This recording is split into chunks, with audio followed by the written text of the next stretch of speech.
সম্পাদক বিশিষ্ট আইনজীবী প্রশান্ত দাদাকে তার সুন্দর উপস্থাপনার জন্য উপস্থিত আজকে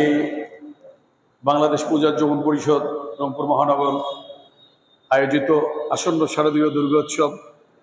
2024 উপলক্ষে সাম্প্রতিক সম্প্রীতি বজায় রাখার লক্ষ্যে সকল রাজনৈতিক দলের সাথে এবং রংপুরের বিভিন্ন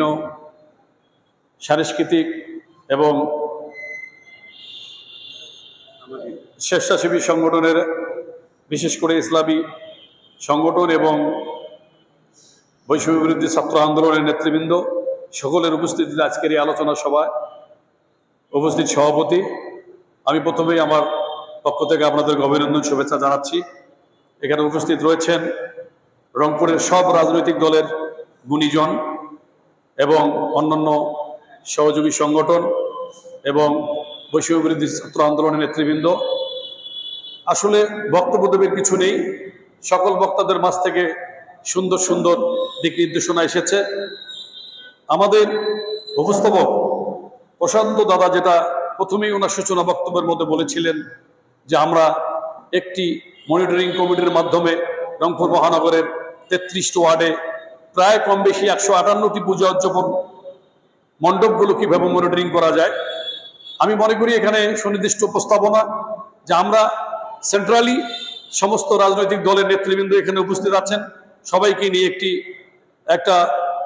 মূল মনিটরিং কমিটি তৈরি করা ব্যাপারে আমি প্রস্তাব রাখছি। পাশাপাশি যেহেতু আমাদের মহানগরের 6টি থানা, এই মূল মনিটরিং কমিটি থাকবে, পাশাপাশি 6টি থানায় আমরা মূল মনিটরিং কমিটি করতে পারি। আমি যেহেতু জেলার পক্ষ থেকেই কথা বলছি, আমার জেলায় সদর উপজেলা রয়েছে, 5টি ইউনিয়নে প্রায় 45টি আমার ওয়ার্ড রয়েছে, ওখানেও প্রায় শতাধিক পূজা মণ্ডপ রয়েছে, সেগুলো আমরা ওইভাবে করার জন্য চেষ্টা করব। আমি মনে করি সমস্ত রাজনৈতিক দলের নেতৃবৃন্দ, সমস্ত সামাজিক সংগঠনের নেতৃবৃন্দ, বিশেষ করে বৈষম্য বিরোধী ছাত্র আন্দোলনের নেতৃবৃন্দ, আমরা আসন্ন শারদীয় দুর্গা উৎসবে যদি পালাক্রমে কমিটির মাধ্যমে এবং আমাদের পিএল সাহেব বলেছে যে এই মনিটরিং কমিটি করে আমাদের জন্য একটা পরিচয় কার্ড থাকে, কার্ডের মাধ্যমে যদি আমরা পালাক্রমে যে বিষয়টি উনি উপস্থাপন করেছে এইভাবে যদি আমরা করি, তাহলে আমার মনে হয় স্মার্ট কোনো অশুভ শক্তি আমাদেরকে ঘায়েল করতে পারবে না। আমরা আমাদের শারদীয় উৎসব ইনশাল্লাহ সবাই কাঁধে কাঁধ মিলিয়ে পালন করতে পারবো, এই আশা আমি রাখছি। পাশাপাশি বলতে চাই আজকে এই আসন্ন শারদীয় দুর্গা উৎসবের আয়োজনে আমরা যে সবাই একসঙ্গে হয়েছি, মনে হচ্ছে এক টুকরো রংপুর আমরা একসঙ্গে হয়েছি। শুধু শারদীয় উৎসব নয়, রংপুরের প্রতিটি বিষয়ে আমরা যদি মনে করি আজকে এখানে আমাদের পলিটিক্যাল সমস্ত রাজনৈতিক নেতৃবৃন্দ উপস্থিত আছে, সব দলের আমরা মনে করি যারা উপস্থিত আছে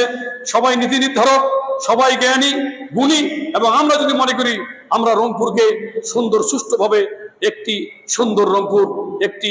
ভালো রংপুর, একটি সবুজ রংপুর এবং দুর্নীতিমুক্ত একটি রংপুর আমরা করতে চাই, আমরা আজকে এখানে সবাই যদি মনে করি আমরা সেটা করতে পারি। আমি মনে করি আজকের এই মিটিংটি শুধু শারদীয় উৎসব নয়,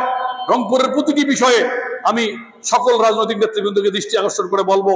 আসুন আমরা সবাই কাঁধে কাঁধ মিলিয়ে আমাদের এই সোনার রংপুরকে সুন্দরভাবে এগিয়ে নেব। শুধু শারদীয় দুর্গা উৎসব নয়, প্রতিটি উৎসব, প্রতিটি বিপদ আপদ এবং আমরা এখানে যারা রয়েছি একই পরিবারের, আমরা যেন সবাই এক সন্তান হয়ে কাঁধে কাঁধ মিলিয়ে কাজ করতে পারি, এই প্রত্যাশা রেখে সকলের সুস্বাস্থ্য কামনা করে